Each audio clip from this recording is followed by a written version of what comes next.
Les invito a que abran sus Biblias en San Juan capítulo 4. San Juan capítulo 4. Ok. Versículos del 5 al 12.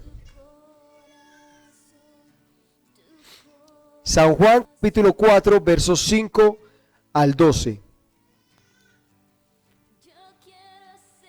Dice la palabra del Señor en San Juan capítulo 4, versículo 5. Vino pues a una ciudad de Samaria llamada Sicar, junto a la heredad que Jacob dio a su hijo José. Y estaba allí el pozo de Jacob. Entonces Jesús, cansado del camino, se sentó así junto al pozo. Era como la hora sexta. Vino una mujer de Samaria a sacar agua y Jesús le dijo: dame de beber, pues sus discípulos habían ido a la ciudad a comprar de comer. La mujer samaritana le dijo: ¿cómo tú, siendo judío, me pides a mí de beber, que soy mujer samaritana? Porque los judíos y los samaritanos no se tratan entre sí. Respondió Jesús y le dijo: si conocieras el don de Dios y quién es el que te dice dame de beber, tú le pedirías y él te daría agua viva.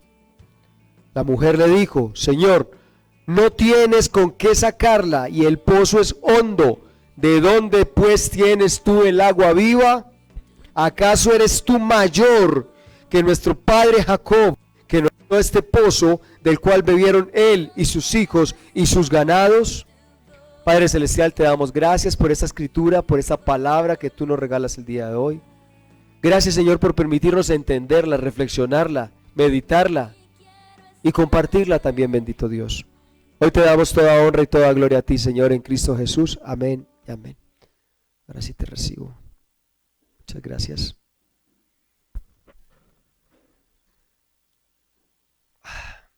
Ok, bueno, de pronto podríamos contextualizar un poco el texto bíblico. Permítame un segundo.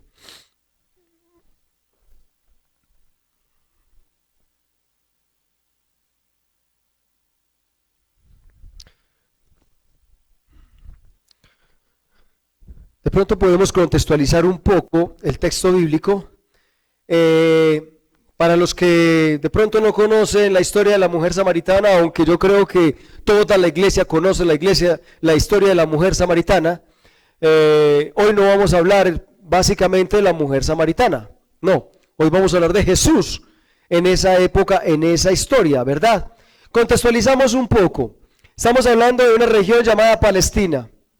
Palestina tiene aproximadamente de punta a punta unos 200 kilómetros, ¿verdad? Y Palestina está dividida en tres partes. Hacia el norte tenemos lo que es Galilea, toda la región de Galilea. Hacia el sur tenemos toda la región de Judea. Y en todo el centro tenemos a los samaritanos, ¿verdad? A todo lo que tiene que ver con los samaritanos. Este terreno, este territorio se recorre aproximadamente en unos 3 días. Cuando Jesús dice: voy a subir de Judea a Galilea, está diciendo: vamos a caminar 3 días. Ok, entonces Jesús dice que viendo que los fariseos habían oído que Jesús estaba bautizando más personas que Juan el Bautista, al parecer como que Jesús al principio de su ministerio no estaba muy interesado en tener discusiones con los fariseos respecto al bautismo. Él ya sabía que venían a pedirle cuentas, él ya sabía que venían a hacer la discusión.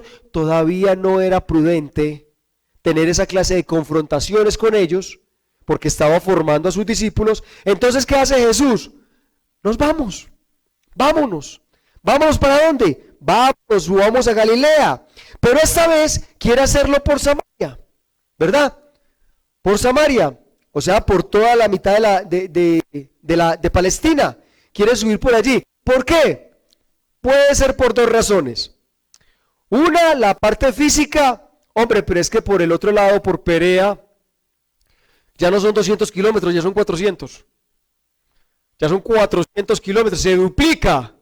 Entonces ya no harían 3 días, ya harían 6. 6 de camino. Entonces la fácil, derechito. Pero la segunda opción que tenemos, la segunda postura que tenemos, es la postura espiritual, la que hemos declarado y la que creemos que Jesús tenía en su corazón.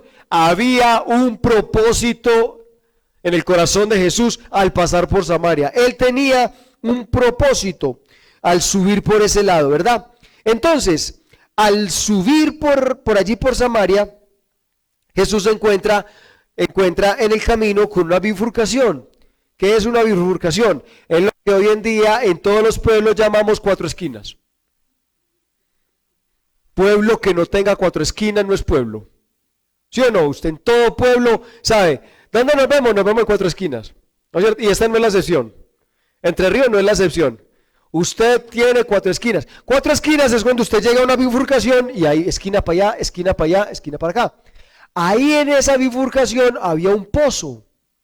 Había un pozo. Ese pozo era el que llamaban, o el que era el pozo de Jacob. Y estaba en una heredad que tenía mucha, pero mucha historia para el pueblo de Israel. Jesús la conocía.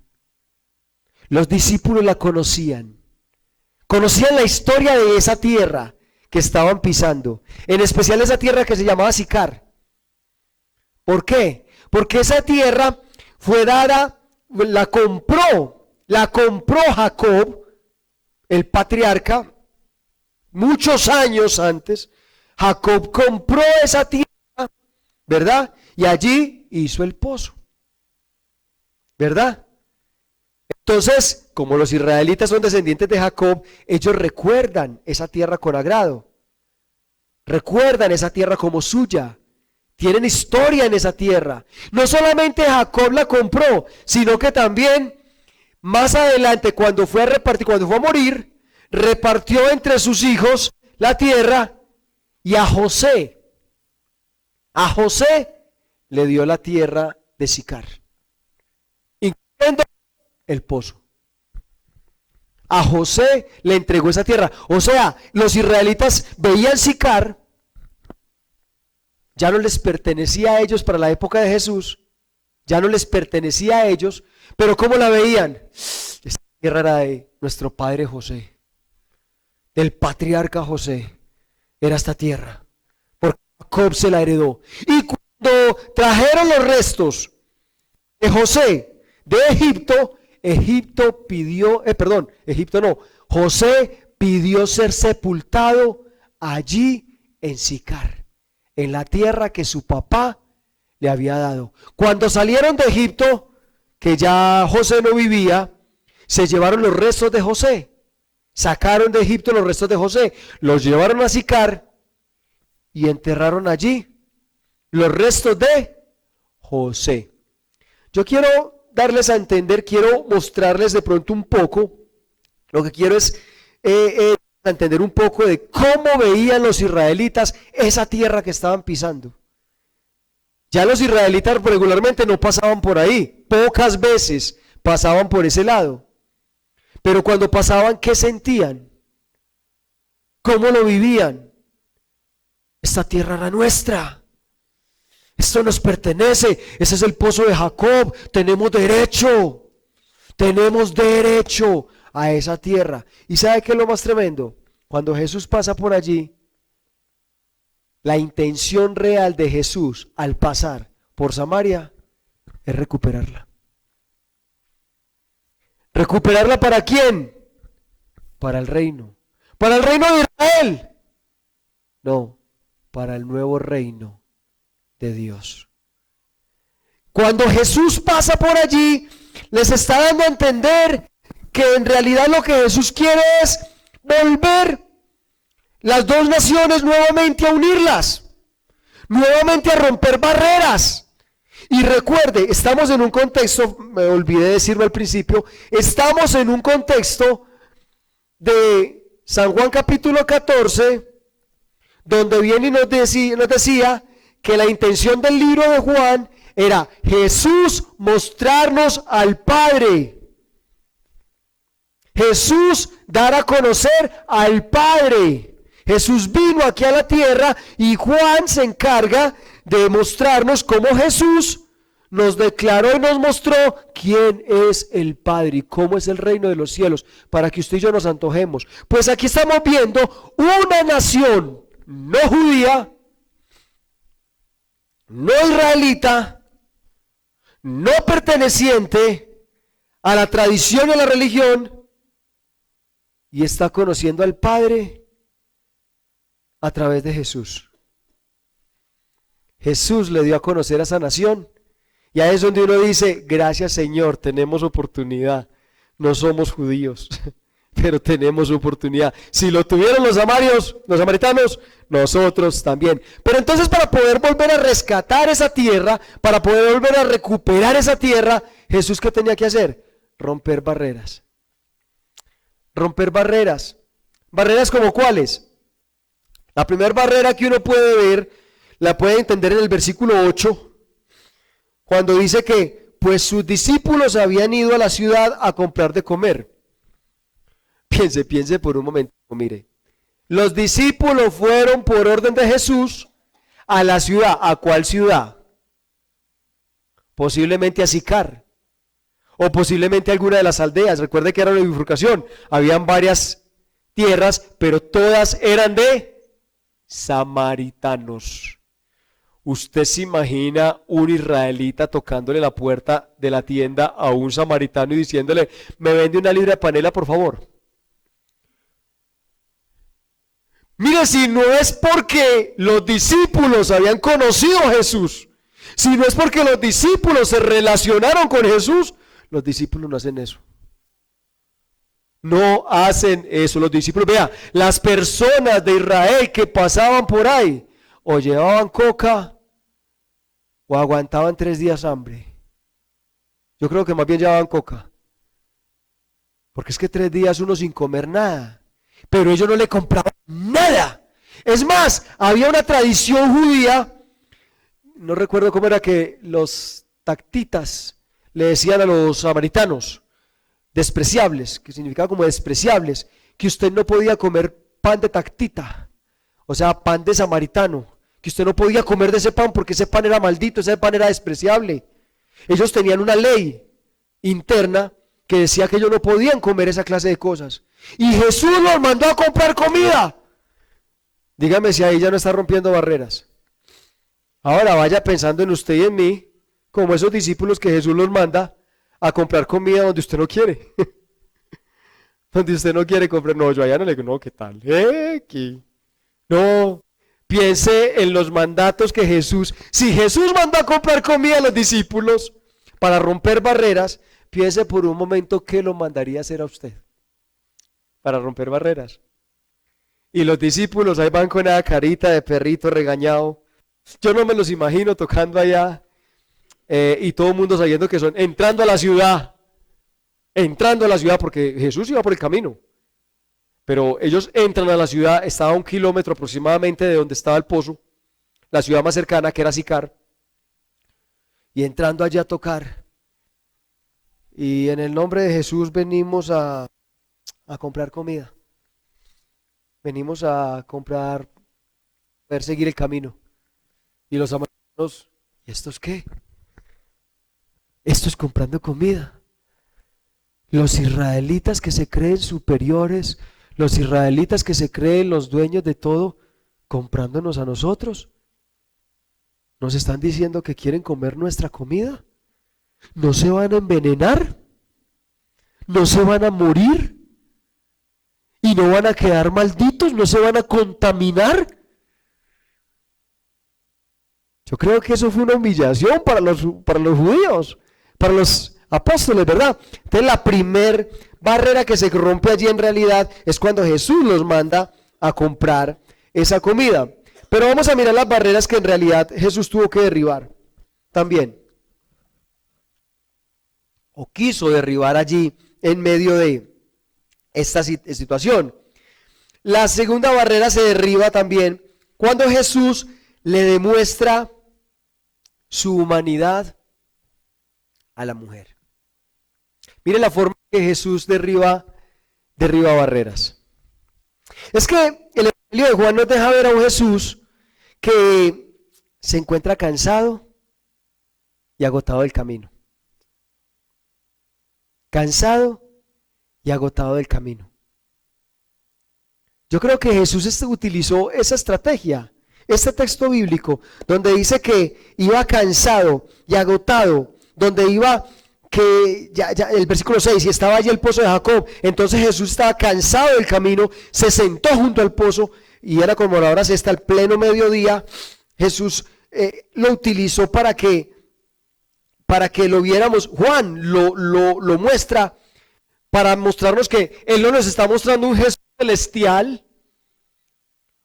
celestial que sencillamente estaba blindado respecto al cansancio, no sentía cansancio, no sentía agotamiento, libre de toda angustia, de todo agotamiento, sino uno para quien la vida también fue un esfuerzo. Le tocó esforzarse como lo es para nosotros. Le tocó sudarlo. Jesús supo lo que era estar agotado y tener que continuar. Jesús lo supo. Y entonces me impacta más porque yo vengo con toda esa mentalidad y con todo ese contexto de que Él viene a mostrarme al Padre. Pero ¿cómo me lo mostró? ¿Cómo se lo mostró a la mujer samaritana? De una forma humana. Y el libro de Amós lo dice. En el Antiguo Testamento, ¿cómo quiso atraer Dios, el Padre, al pueblo de Israel?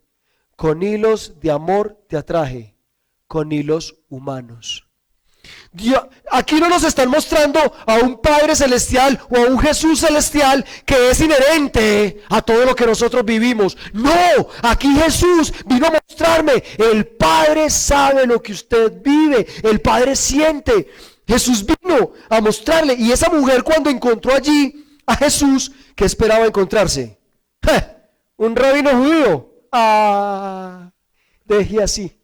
Yo más bien por aquí vuelvo más tarde, porque los rabinos judíos eran prepotentes. No, y todo judío era prepotente, era orgulloso, era soberbio. La samaritana tuvo la oportunidad de conocer el calor de la simpatía de Jesús. Cuando Jesús es el que comienza la conversación. Note que Jesús tiene que comenzar la conversación. Para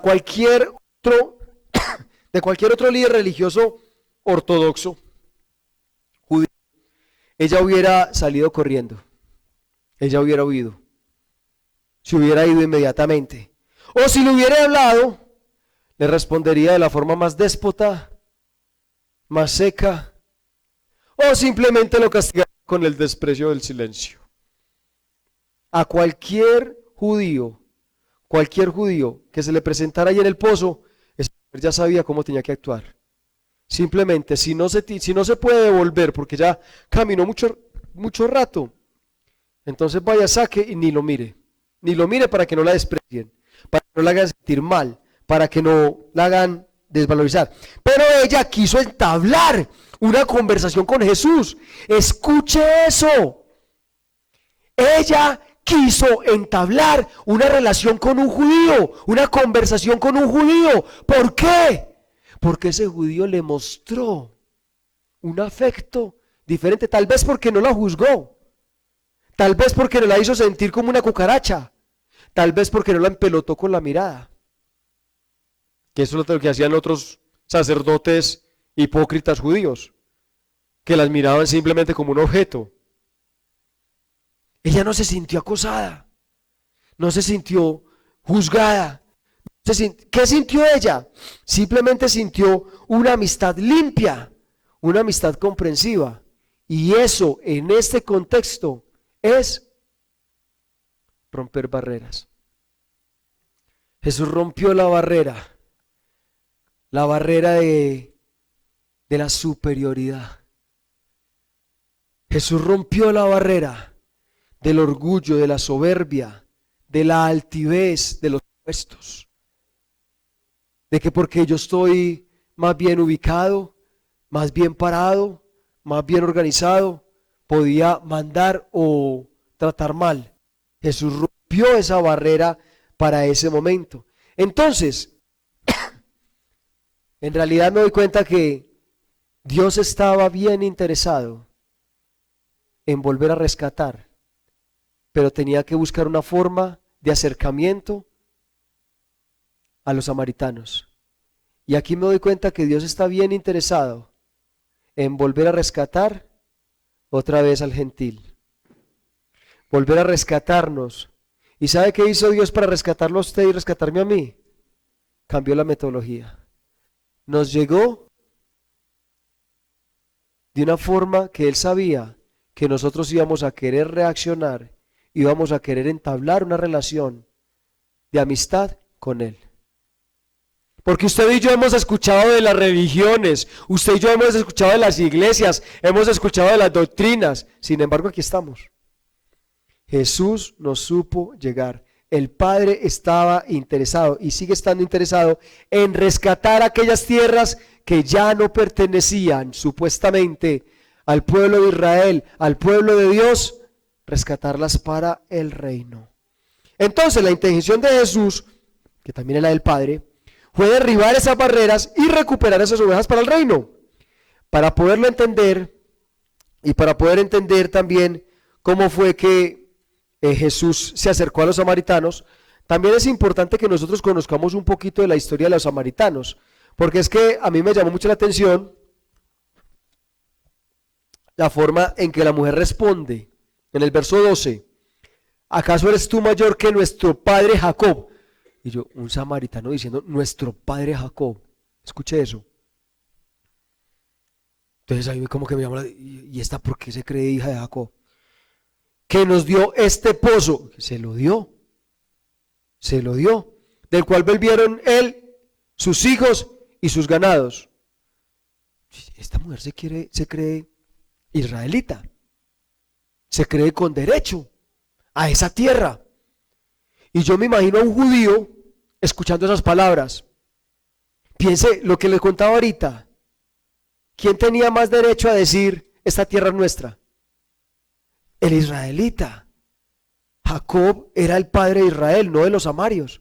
Pero entonces, ¿quién era el padre de los amarios? ¿De dónde salió eso? Resulta que los amarios, los asirios, invadieron el terreno de las 10 tribus de Israel aproximadamente en el año 700 y pico. 720, si no me equivoco, antes de Cristo. Llevaron cautivos a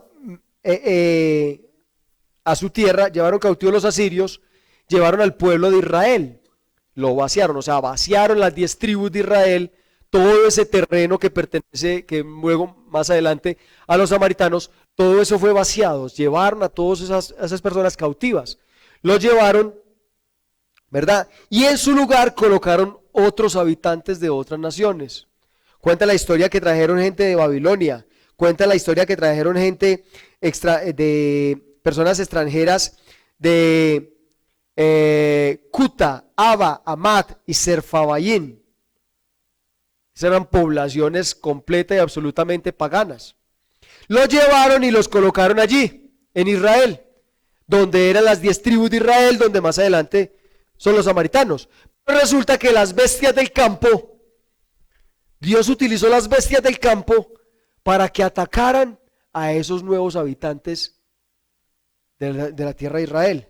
Y entonces las bestias del campo se estaban levantando y estaban menguando la población. Entonces, ¿qué hicieron los asirios? Dijeron, bueno, entonces vamos a hacer lo siguiente. Vamos a traer a algunos de los de Israel, vamos a traer a algunos de los israelitas para que le enseñen a estos samaritanos, a estas personas que hemos traído, le enseñen la religión del pueblo de Dios. Les enseñen la religión del pueblo de Dios. Y así, entonces, ya Dios no los ataque con las bestias. Y efectivamente devolvieron una cantidad de personas de Israel, trajeron pueblo de Israel y lo mezclaron con todos estos paganos.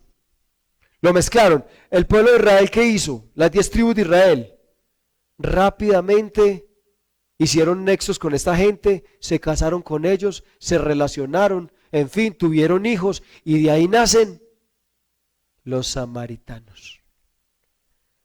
Entonces, ¿cómo veía un judío a esos israelitas que volvieron y se mezclaron con estas naciones, se casaron con esos paganos, perdieron su cultura, perdieron su religión.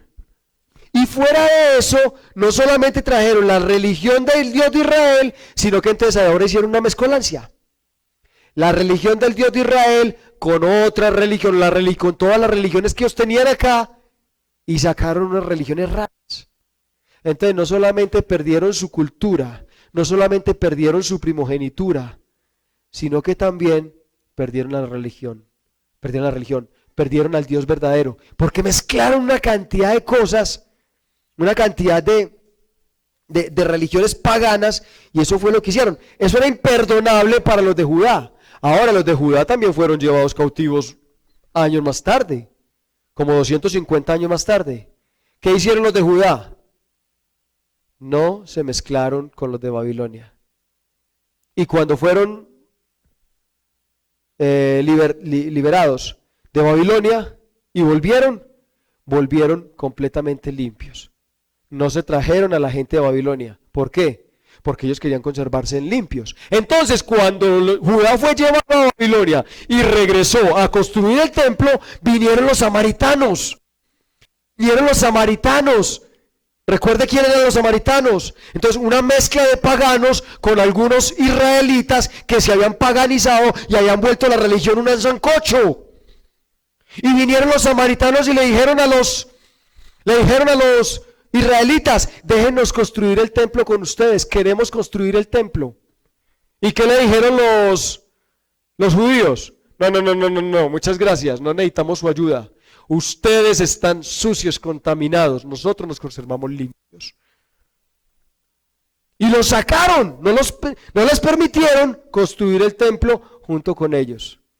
Eso aumentó obviamente la bronca, 500 años más, 450 años para ser más exactos, 450 años más de bronca hasta la época de Jesús.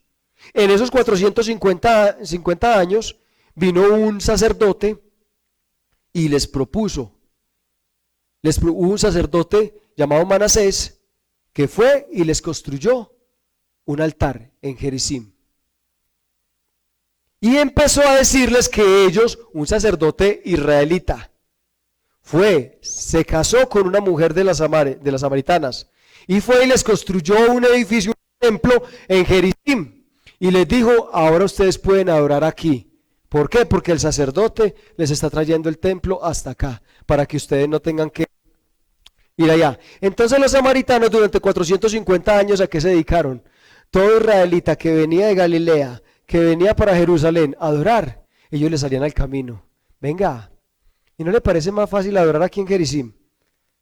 ¿Qué se va a ir? Es mejor este templo que el de allá.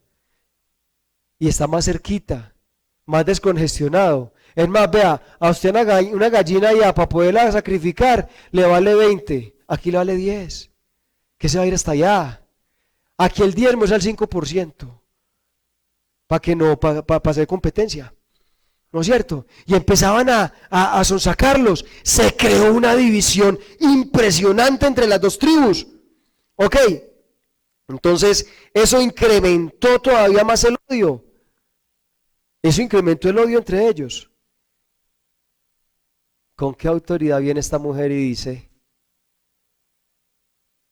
es que nuestro padre Jacob nos dio esta tierra y este pozo? ¿Usted se puede imaginar lo que siente un israelita cuando una mujer samaritana le dice eso? ¿Cómo pudo haber reaccionado Jesús? Es que ustedes son unos sucios, es que ustedes violaron la ley de Jehová. ¿Cómo dice? ¿Cuál Jacob? Jacob no es su papá, ese es mi papá, no sé, me encochine a mi papá. O sea, la cantidad de cosas que Jesús le pudo haber dicho fueron impresionantes. Pero ¿sabe cuál era el objetivo de Dios? El objetivo de Jesús. Me llamó mucho la atención porque en el versículo 10 dice que respondió Jesús y le dijo: si conocieras el don de Dios.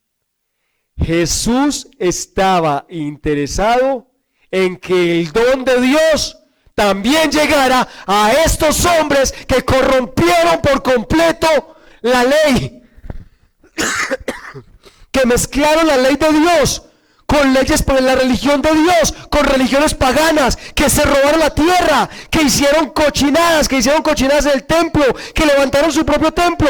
Dios estaba interesado en mostrarles también el don de Dios. Yo, wow, Señor, ¿tú querías llevar a esta clase de gente el don de Dios? Sí. Y sin lugar a duda, la barrera más grande que tuvo que derribar Jesús para poderle llevar el don de Dios era el hecho de estar hablando con una mujer. Un rabino judío hablando con una mujer. ¿Sabe lo que significaba eso? Un rabino judío no tenía prohibido por ley tener contacto o hablar con mujeres si no fuera dentro de su casa con su esposa. Es que ni con su esposa podía hablar en la calle. Solamente dentro de la casa podía hablar con ellas. Un rabino judío no podía tener contacto con mujeres. Habían unos que llamaban, por aquí yo hasta lo apunté porque eso sí me llamó la atención a mí, pero grandemente, los acardenalados y sangrantes. Algunos rabinos judíos los llamaban así, acardenalados sangrantes. ¿Y sabe por qué los llamaban sangrantes? Porque salían de la casa vendados para no tener que ver las mujeres, para no tener que mirarlas. Y claro, obviamente, de poste en poste llegaban al templo. ¿Cuántos ya vamos a llegar al templo? 1, 2, 3, 4. No, faltan 2 postes para el templo. Sí, eso se imagino con los ojos tapados de aquí para arriba. Claro, y por eso lo llamaban sangrantes, porque ellos preferían más bien sangrar a cualquier contacto con una mujer. Ver un rabino hablando con una mujer era un rabino que perdía toda, absolutamente toda su credibilidad. Ese hombre no merece. Entonces ya entendemos, por ejemplo, a Jesús cuando viene esa mujer pecadora y le lava los pies, ¿no es cierto? Y dice que con sus cabellos la enjuagaba, y los demás judíos, sacerdotes ahí mirando, si supiera quién lo está tocando. Está teniendo contacto con una mujer. Y Jesús viene, sube a Samaria, y no le importa que esta mujer es samaritana, no le importa que esta mujer le robó la tierra, no le importa que esta mujer le robó el pozo, no le importa que esta mujer es mujer. Y se relaciona, abre su corazón y entabla una conversación con ella de la forma más sensible, como sabía que le podía llegar a ella el corazón, como sabía que podía tocar su corazón. No más el hecho de que él se atreviera a hablarle, no de una forma grosera, no dándole una orden, saque pues el agua que voy a beber, no. Jesús, con toda la sensibilidad del caso, viene y le dice, dame de beber. Ahí es donde entiende uno el impacto social tan grande que pudo haber causado esas palabras, dame de beber, en el corazón de la mujer samaritana. Este hombre me está diciendo que yo le pueda ayudar. Este hombre me está mostrando su debilidad, se está poniendo en mis manos, me está mendigando agua. A Jesús no le importó si el pozo es mío o el pozo es suyo. No se puso a pelear por la tradición antigua, por las tradiciones pasadas. Es que este pozo le pertenece a José, no a usted. No. Ni siquiera, Señor, más adelante conocemos la historia. Señor, los judíos de ahí dicen que debe haber allá en Jerusalén y nosotros construimos nuestro templito aquí en Jericim. ¿Usted qué dice? Rompamos barreras. Vamos a adorar en espíritu y en verdad. Los verdaderos adoradores van a adorar en espíritu y en verdad. Piense por un momento, si usted fuera esa samaritana, ¿usted qué le preguntaría a Jesús? Señor, y entonces resulta que, ¿y cuál es la religión verdadera? Y entonces los testigos de Jehová, o serán los cristianos, o serán los pentecostales. Señor, es que uno dicen que es que son tres, otros dicen que son uno, otros dicen que. ¿Y cómo le respondería Jesús?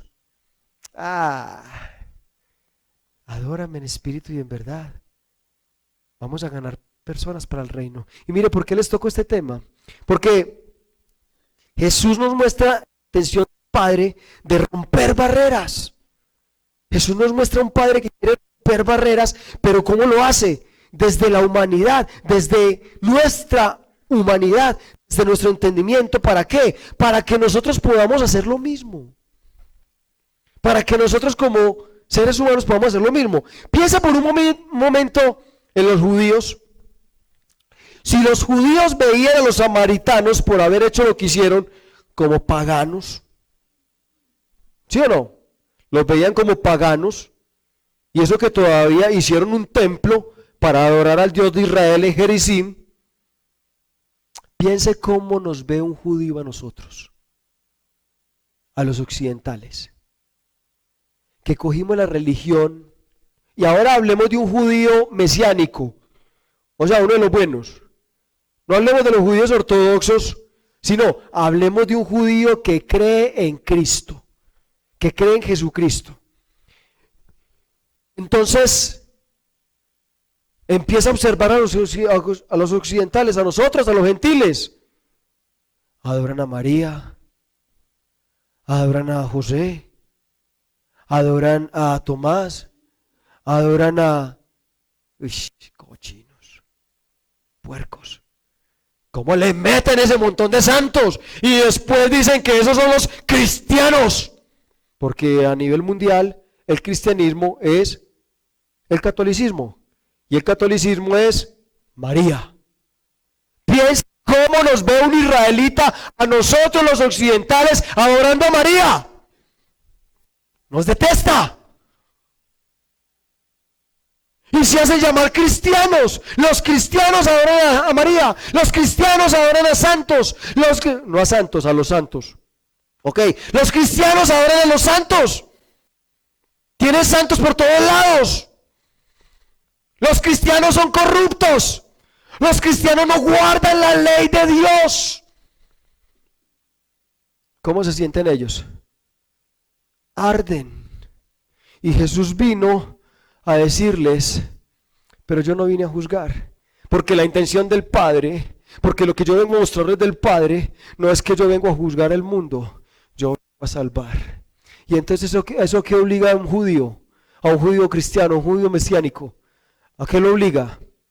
A mirarnos con misericordia, a querer pasar por Samaria, a querer pasar por nuestra casa y volver otra vez a poner las cosas en orden.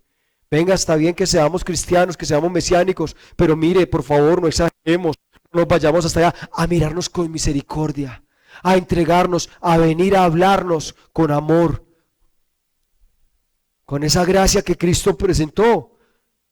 Esa era la intención del Padre, fue lo que nos presentó Jesús y está esperando que los judíos lo hagan. Ahora piensa en usted, querida iglesia, ¿cómo mira usted las demás religiones? Yo para allá no paso. ¿Qué tal? No. Es que pereza uno meter, no, de pronto lo llaman a uno y venga para acá. ¿Cómo trata usted a los que? Buenas. Vengo a presentarle el nombre de Dios. ¿Usted sabe cuál es? ¿Cómo los trata? Y Dios le dice, pase por ellos. Hay un propósito. Hay un propósito. ¿Cómo mira usted a aquellos que dicen ser hijos de Dios? ¡Qué rabia! Le confieso, a mí personalmente me da rabia que toda la humanidad diga, es que todos somos hijos de Dios. Que en Colombia todo el mundo diga, es que todos somos hijos de Dios al fin y al cabo. Y hagan las peores cochinadas y se hagan llamar hijos de Dios. Yo vi, pero es que como irrespetan a mi Dios. Y viene mi Dios y me dice, pase por en medio de ellos y acérquese.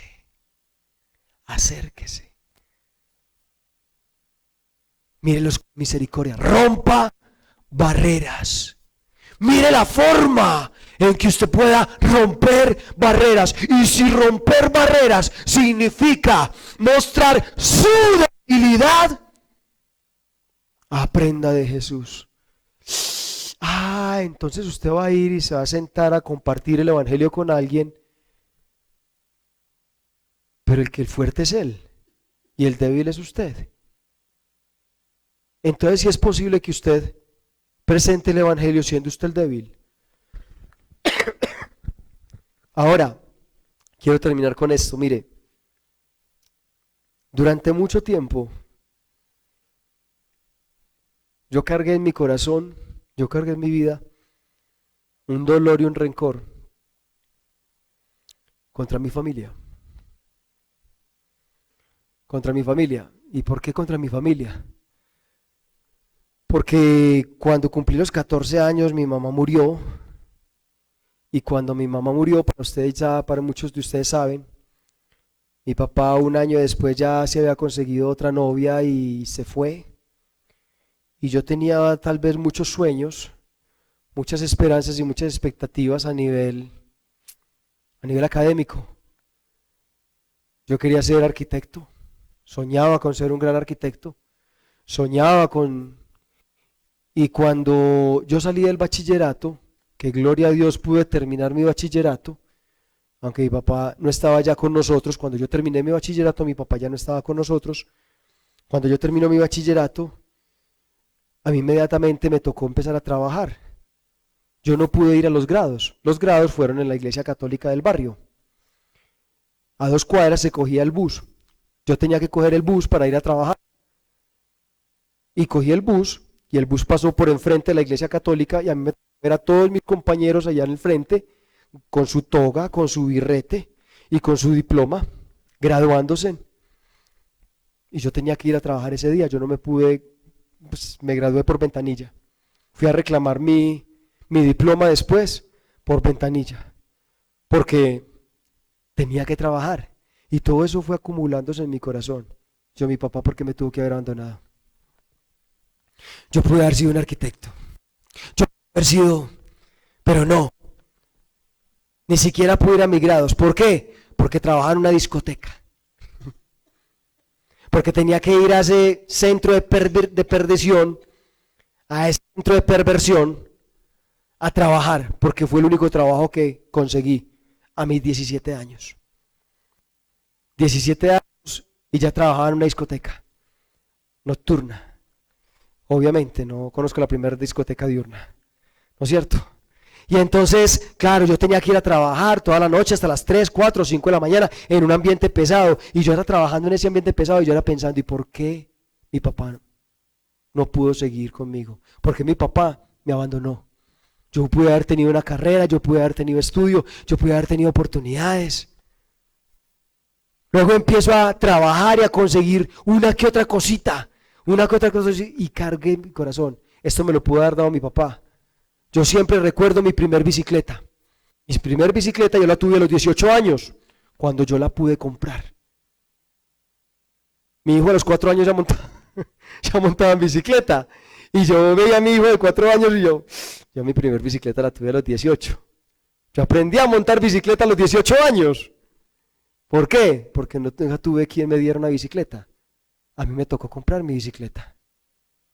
Y cuando yo compré mi bicicleta, lo primero que pensé es, esto me lo iba a haber dado alguna vez mi papá. Yo hubiera tenido una bicicleta más rápido si mi papá hubiera estado con nosotros. Nos hubiera dado una bicicleta y yo podría montar y disfrutar y aprender muchas cosas. Pero no. Y así me fui ganando la vida, todavía metido en las drogas, todavía, porque uno no reconoce sus errores, uno reconoce siempre y se carga por los errores de los demás. Y así llegué al Evangelio. Así llegué al Evangelio. Así me casé. Así llegué al matrimonio, hace 21 años. Y sí, yo llamaba a mi papá y lo saludaba. Mi papá y yo vivimos una época donde nos hablábamos 2 veces al año, por teléfono. El cumpleaños de él y el 24 de diciembre. Yo lo llamaba a desearle el feliz cumpleaños y a desearle la feliz Navidad. El resto del año no había contacto entre él y yo. Esa era la relación entre mi papá y yo. ¿Por qué? Yo tenía dolor en mi corazón. Y yo llegaba y me veía con mi papá, y ¿sabe qué es lo más tremendo? Mi papá tiene hijos futbolistas, mis hermanos fueron futbolistas. Y él siempre decía que yo era el orgullo de él, porque yo seguí los pasos de él, porque yo seguí sus pasos. Soy pastor como él es pastor. Pero yo llegaba a la casa y lo primero que encontraba, a la casa de él, lo primero que encontraba era la foto de todos los futbolistas. Y yo decía, y yo soy el orgullo. No hay una foto mía en esta casa. Yo me cargaba más cada que visitaba a mi papá. ¿Estamos hablando de qué? Hace 10 años. Tal vez 7. Y yo todavía con mi carga. Llegó un momento en que Dios utilizó a mi papá. Utilizó a mi papá de una forma milagrosa para que yo recibiera una llamada de él en plena calle. Yo estaba acá en Entre Ríos, estaba a punto de cerrar esta iglesia, estaba a punto de cerrar Belmira, estaba a punto de tirarlo todo y yo ya no aguantaba más. Estaba estresado, cargado. Y estas ovejas, no, es que aquí no hay futuro, es que esto y lo otro, Señor, yo ya no puedo más. Y salí de mi casa caminando, vivía para el lado de allá, ya caminando, y me entra una llamada de mi papá, y yo, mi papá llamándome, se enfermó, grave. Y le contesté, ¿qué hubo, papá? ¿Qué pasó? Ah, no, es que vi una llamada perdida tuya por aquí. Yo, una llamada perdida mía. Yo que lo va a estar llamando usted en marzo, yo lo llamaré en julio, mi cumpleaños, pues yo en marzo. Yo, no, una llamada perdida. No, yo a usted no le llamaba, papá. Ah, ¿cómo así? Pero es que aquí me aparece, sí. Juan Carlos, hijo. Yo te devolví la llamada porque vi la llamada perdida. Yo, papá, no, se equivocó de verdad. Yo no lo estaba llamando. Y me dice mi papá, yo iba caminando por la calle, hablando con él. Y me dice mi papá, bueno, pero ¿cómo estás? Y esa pregunta es como si hubiera entrado por mi oído y hubiera recorrido todo el cuerpo, porque lo sentía hasta en la puntica del dedo, hasta se encalambró ahí abajo también. ¿Cómo estás? Y yo sentí que Dios me dijo, dígale cómo está.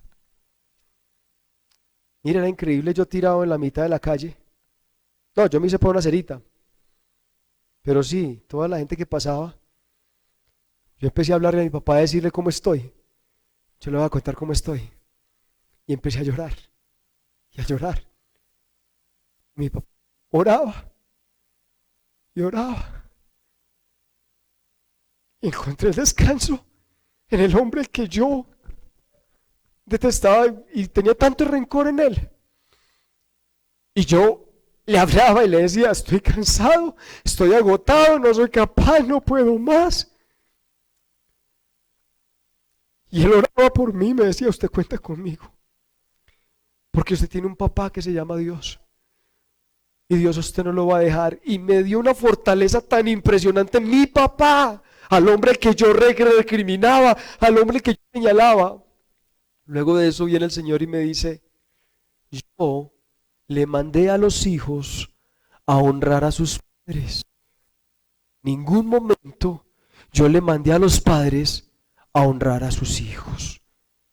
Usted tiene que honrar y amar a su papá, porque a ese hombre con todos los defectos que usted le ve, yo lo salvé, yo lo llamé y es mi siervo.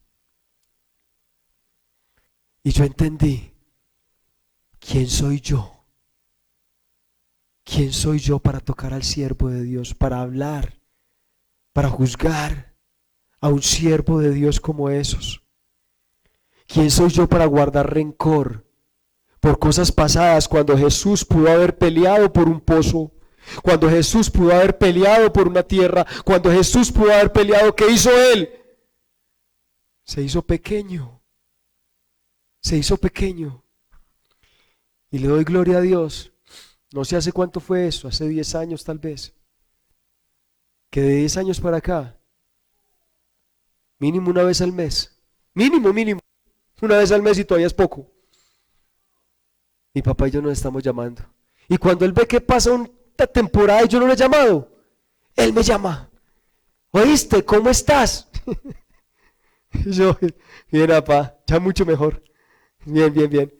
La relación ha sido hermosa. He tenido la oportunidad de compartir con él, ir allí, compartir con él, predicar. Hubo un momento en el que el Señor me regaló la oportunidad de simplemente irme y sentarme con él allá donde él vive, decirle, papá, hábleme, yo quiero aprender de usted, yo quiero aprender. Y eso ha fortalecido la vida espiritual de él y mi vida espiritual. Yo no sé si hay una cantidad de cargas en su corazón parecidas a las que lo pueden tener los judíos con los samaritanos. Yo no sé quién carga su corazón como los cristianos occidentales pueden cargar el corazón de un judío. Yo no sé quién carga su corazón como los paganos que dicen ser hijos de Dios. Nos cargan a nosotros los cristianos que tratamos de hacer lo posible por comportarnos como hijos de Dios. Yo no sé quién es el que carga su corazón, así como lo cargaba mi papá, como cargaba mi papá el mío. Yo no sé. Lo que sí sé es que Jesús me dijo que pasara por Samaria y me hiciera débil ante ellos. Yo solo sé que Jesús me dijo que tenía que buscar la forma de romper barreras, porque Él está interesado, porque el Padre está interesado en ganar esas ovejas para el reino de los cielos, porque el Padre está interesado en rescatar esos terrenos para el reino de los cielos, para la honra de Dios. Yo no sé qué está cargando tu corazón, cuántas divisiones hay, tal vez a nivel familiar, tal vez a nivel laboral, tal vez ese patrón que te volvió una nada y te echó. Pero el Señor lo que sí sé es que Dios me dice a mí, tienes que pasar por Samaria, tienes que ir a Samaria y tienes que quedarte allí haciéndote débil, como yo te voy a poner débil, para que tengas acceso a esas personas, y esas personas tienen que conocer la gracia de Dios a través de ti. Tienen que conocer la gracia de Dios a través tuyo. ¿Por qué? Porque ese es el propósito de Dios, que todos ellos se arrepientan y procedan a la salvación. Cierre sus ojos, hable con Dios, háblele de esa persona que le causa dolor o que le causó dolor, que le decepcionó, que le causó tanto sufrimiento. Háblele, Él conoce el tema, Él ya sabe. Así como sabía el tema de los 5 maridos de la mujer samaritana, Él también sabe el tema suyo, pero hábleselo, hábleselo. Dígale que juntos quieren hacer un plan. Junto a Él haga un plan de cómo van a conquistar esa tierra para el reino de los cielos, cómo la van a rescatar. ¿Cómo van a rescatar esas relaciones rotas? ¿Cómo van a ir en plan rescate? Rompiendo las barreras que hay en este momento. Hay personas que saben muy bien que si usted la llama es para pelear. Están esperando que en cualquier momento entre una llamada suya para emprender la discusión. ¿Y qué sucedería cuando usted llama y dice, te quiero pedir perdón?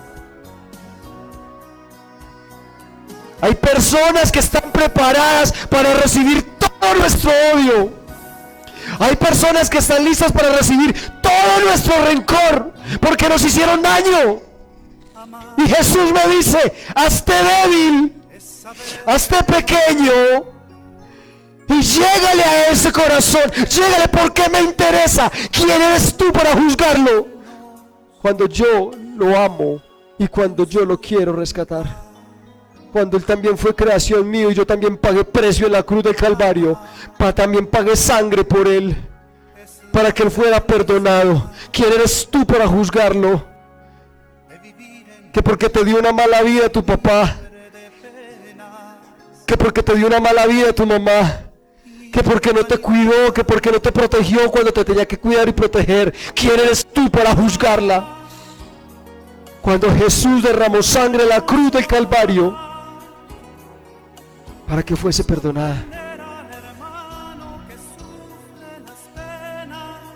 Yo te quiero invitar a que planees junto con Jesús, ahí, con tus ojos cerrados. Le digas a Jesús: yo quiero que hagamos un plan para pasar por Samaria. Yo necesito meterme a Sicar. Yo necesito ir a Sicar. Necesito ir a Samaria.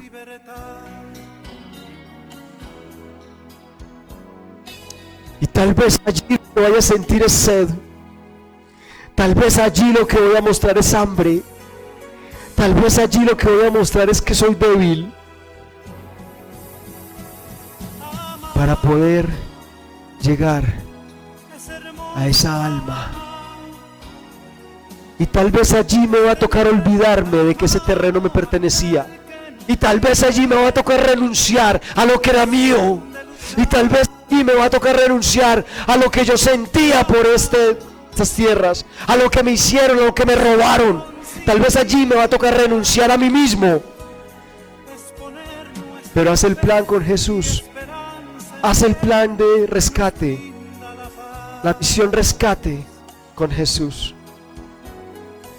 Para romper toda barrera que el enemigo ha levantado en contra de la expansión del reino. El rencor y el dolor del pasado solamente está siendo una barrera en contra de la expansión del reino de los cielos. Padre, gracias por hoy darnos la oportunidad, Señor.